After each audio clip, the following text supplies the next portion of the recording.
Frantzia eta Espainiari. Aldamenean ditugun bi estatu imperialistei zuzendua dago gutunen. Aspaldi sartu zineten gurean, indarrez, bortxaz. Zuena bezain librea zen herri bat zapaldu zenuten. Gaur ere okupatu baduzue, zuena ez den lurralde bat, zuena ez den nazio bat, zuena ez den estatu bat. Denbora luzea igaro da errezkero bai, baina denbora luzeagoan izan ginen libre. Eta jakin ezazue gaurko zapalkuntza egoera ez dela betirako izango. Guk ez dugu onartzen zuen presentzia imperiala gure herrian. Nola edo hala kanporatzen saiatuko gara. Lortuko dugu berriro askatasuna, independentzia.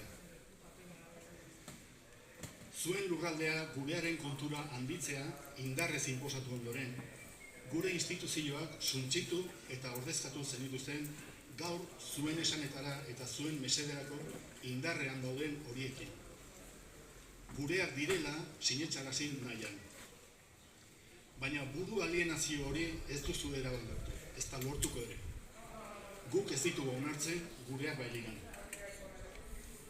Badakigu gure lurraldea zatitzeko eraiki dituzuela.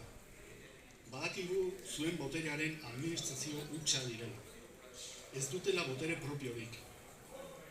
Badakigu gure herria lokartzeko erabiltzen ari zaretela. Logikoa denez, ez ditugu inoiz erabiliko Euskal Herriaren independentzia lortzen saiatzeko. Badakigu zein den horretarako bidea. Gure instituzioak eraiki behar ditugu. Inoren baimenik gabe gobernatuko dugu. Mende askotako herria da Nafarroa. Eta imperio guztiei heldu zaie garai iluna. Biolentziarekin lortutako garaipen guztien galera. Zuei ere etorriko zaizue. Eta gu hemen izango gara.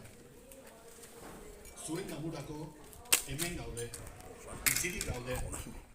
Eta beti biziko gara gure betiko lurraldean. Lortuko dugu askatasuna. Lortuko dugu independentzia.